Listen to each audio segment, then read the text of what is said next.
Trump صاحب تو کھل کر اب بتا رہے ہیں کہ جی ہم نے اور ہمارے اتحادیوں نے جو طے کیا تھا وہ ہم کرتے چلے جا رہے ہیں، اسرائیل کی وہ تائید بھی کر رہے ہیں۔ یہ یورپی یونین کا اور فرانس اور برطانیہ کا مشترکہ بیان بھی آیا ہے، اور اوورآل آپ کیا سمجھتے ہیں کہ اب جنگ یہ بڑھے گی، امریکہ ڈائریکٹ اس میں انوالو ہوگا، یا اس کو روکنے کی کوئی سنجیدہ کوشش ہوگی؟ جی میں جواب تو ابھی دیتا ہوں، لیکن ان کے جو ابھی کلمات تھے مجھے پوری سمجھ نہیں آئی۔ پاکستان کا کہہ رہے ہیں، ذکر کیا ہے، کیا کہا ہے پاکستان کے بارے میں ابھی تک پریزیڈنٹ ٹرمپ؟ پاکستانی بڑے اچھے لوگ ہیں، انہوں نے کہا پاکستان اور بھارت کی جنگ رکوائی اور پاکستانی بڑے اچھے لوگ ہیں، یہ انہوں نے کہا۔ اچھا، یہ انہوں نے یہ کہا کہ جنگ رکوائی، ٹھیک، تھینک یو۔ دیکھیں، جہاں تک ارشاد عارف صاحب آپ نے سوال پوچھا ہے، میں سمجھتا ہوں کو بتا دیتا ہوں۔ یہ جو ساری کہانی ہے یہ اتنی آسان نہیں ہے جیسے کہ کئی لوگ سمجھ رہے ہیں۔ میں نہیں سمجھتا کہ پریزیڈنٹ ٹرمپ یہ چاہتے تھے کہ ایران سے جنگ کی جائے۔ اس کی کئی وجوہات ہیں۔ ان کا جو بنیادی سارا پلیٹ فارم تھا الیکشن میں، اس کو ماگا کہتے ہیں، میک امریکہ گریٹ اگین، وہ یہ تھا کہ جنگوں سے دور رکھوں گا۔ یہ ماضی کی حکومتیں تو پھنسا گئیں، عراق میں، افغانستان میں ہمارا پیسہ بھی صرف ہوا، جانیں بھی گئیں، وغیرہ وغیرہ وغیرہ، اور ساری مینوفیکچرنگ ہماری اٹینشن ڈائیورٹ ہو گئی، مینوفیکچرنگ چین چلی گئی، اور ہمارے لوگ وہ ان لوگوں کہتے ہیں جو نسبتاً وہاں کے لیٹ سے لوور مڈل کلاس یا ورکنگ کلاس، کہ جی ہمارے لوگ غریب ہو گئے۔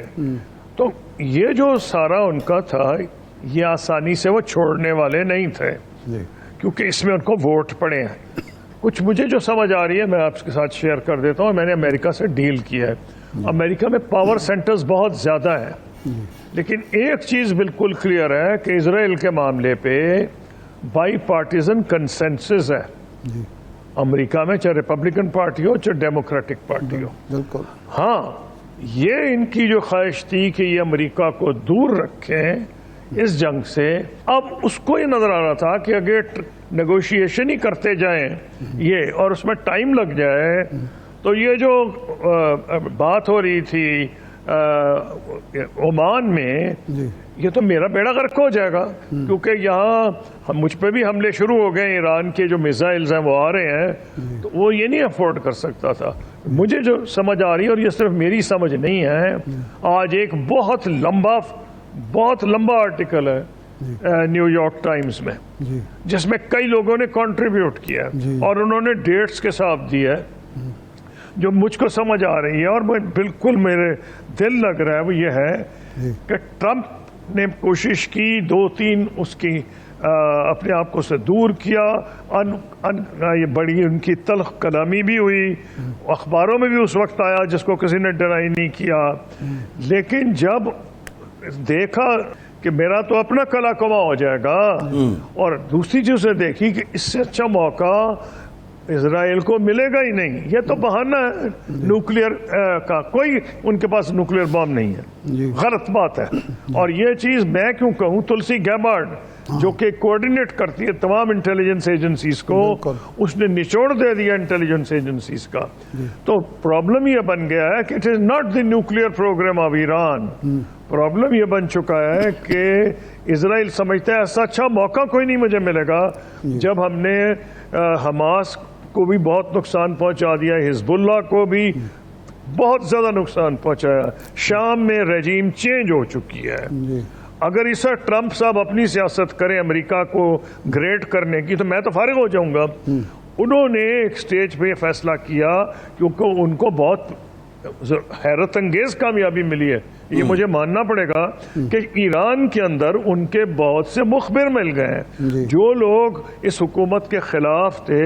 یہ کب سے ہو رہا ہے میں نہیں بتا سکتا، لیکن اب تو بالکل کلیئر ہے کہ جس حساب سے وہ تاک کے مارے جا رہے ہیں لوگوں کو، جو بندہ ہوتا ہے اس کو فارغ کر دیتے ہیں۔ اس کا مطلب بڑا کلیئر ہے کہ وہ یہ سمجھتے ہیں کہ جو گراؤنڈ پہ ان کو سپورٹ حاصل ہو گئی ہے، اور اوپر سے یہ موقع دوبارہ نہیں آئے گا، چاہے ایران نہیں بھی بنا رہا نیوکلیئر، ہم نے تو حملہ کرنا ہے، کیونکہ ایران ہی اس کے پیچھے تھا، جو چاہے وہ حزب اللہ تھی یا یہ شام میں یا حماس میں، وجہ اصل میں یہ ہے۔ اب دیکھنا یہ اگلا سوال ہے کہ اس کا ہوگا اب کیا۔ دیکھیں ایک بات میں آپ کو بتا دوں اپنے تجربے سے، کیونکہ حسن منیر صاحب بھی وہاں گئے ہوئے ہیں اور یہ ٹائمنگ بہت عجیب ہے، اور مجھے پتا ہے کہ لوگوں کے دماغ میں مختلف سوال اٹھ رہے ہیں، تو میں پہلے ہی کچھ کلیریفیکیشن دے دیتا ہوں۔ ایسے ہی موقع پہ مجھے اسپیشلی یاد ہے امریکہ جب میں گیا، جب عراق پہ حملہ کرنے لگے تھے تو ہم امریکہ کے حلیف تھے، اور مجھے کہا گیا اور مجھے گارڈ آف آنر پیش کیا، پینٹاگون میں بلایا۔ میں کوئی ڈیفنس منسٹر تو نہیں تھا، نہ میں آرمی چیف تھا، میں فورن منسٹر تھا۔ میں نارملی جاتا تھا اسٹیٹ ڈپارٹمنٹ یا وائٹ ہاؤس۔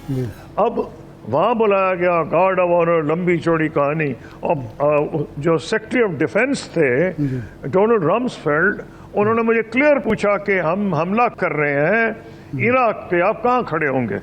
آپ ہمارے ایلائی ہیں۔ میں نے کہا ہاں ایلائی ہیں، لیکن عراق پہ ہم آپ کی سپورٹ نہیں کریں گے۔ انہوں نے کہا کیوں؟ میں نے کہا ہمارا پبلک اوپینین اجازت نہیں دے گا۔ اور پھر ان کا نہیں ہمیں تو فلاں نام نہیں لیے بڑ چالاکی میں، انہوں نے کہا جی ہمیں بڑے مسلمان ملک سپورٹ کر۔ میں نے کہا نام بتائیں آپ۔ اب جب وہ نام نہ بچا سکے تو میں سمجھ گیا کہ مجھے ایسے یہ پھانسنے کی کوشش کر رہے ہیں۔ میں نے کہا جی یہ ممکن نہیں ہے پاکستان کا۔ پھر ہم نے ثابت کیا، تو آپ ریکارڈ کھول لیں، میری کتاب پڑھ لیں، آپ یونائٹڈ نیشنز کے ریکارڈز میں چلے جائیں۔ جب انہوں نے کوشش کی کہ سیکورٹی کونسل میں پاکستان تھا، اور میں نے پریزائڈ کیا سیکورٹی کونسل کے اوپر، کیونکہ اس سال لکلی ہم تھے۔ لوگ کہہ رہے تھے انلکلی تھے کیونکہ ہمیں امریکہ کی ڈٹ کے مخالفت کرنی پڑی، لیکن ہم اس وقت میں سمجھتا ہوں لکلی تھے، اور ہم نے وہ رول ادا کیا۔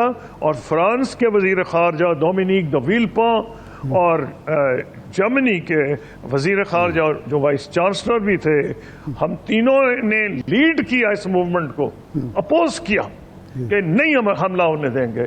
رزلٹ کہ امریکہ فیل کر گیا، اس کو سیکورٹی کونسل سے اجازت نہیں ملی۔ پھر اس کو غیر قانونی طور پر ایک چیز بنائی، کولیشن آف دا ولنگ، جس میں اس نے حملہ کر دیا کچھ لوگوں کے ساتھ، ان نون ملکوں کے ساتھ، کوئی چھوٹے موٹے جزیرے۔ تو اگر لوگوں کا یہ خیال ہے کہ عاصم منیر صاحب کو جو بلایا جا رہا ہے آج لنچ پہ، شاید ان سے یہ ضرور ڈسکس ہوگا، انڈیا پاکستان، انڈس بیسن ٹریٹی، ایران، لیکن اگر ان سے یہ پوچھا جائے گا تو مجھے پتہ ہے جواب کیا دیں گے۔ جواب آپ ایک چیز سن لیں، جو میں نے جواب دیا تھا وہی وہ جواب دیں گے۔ میں اپنے تجربے سے بات کر رہا ہوں۔ پاکستان نہ ایران ہے، نہ پاکستان سعودی عرب ہے۔ پاکستان کی افواج، پاکستان کی بزنس، پاکستان کی سول سروس، پاکستان کے میڈیا، اس سب کے اندر ان کا رول ہے، اور یہ انٹیگریٹڈ ہے۔ پاکستان آرمی افورڈ ہی نہیں کر سکتی کہ کوئی ایسی پوزیشن لے لے جس میں یہ لگے کہ ہم کوئی ایسا قدم اٹھا رہے ہیں کہ ایران میں اگر وہ حملہ کریں تو ہم ان کی مدد کریں گے۔ تو میں نے اب کوشش کی ہے کہ دریا کو کوزے میں بند کر دوں۔ نہیں بالکل، آپ نے دریا کو کوزے میں بند کر دیا۔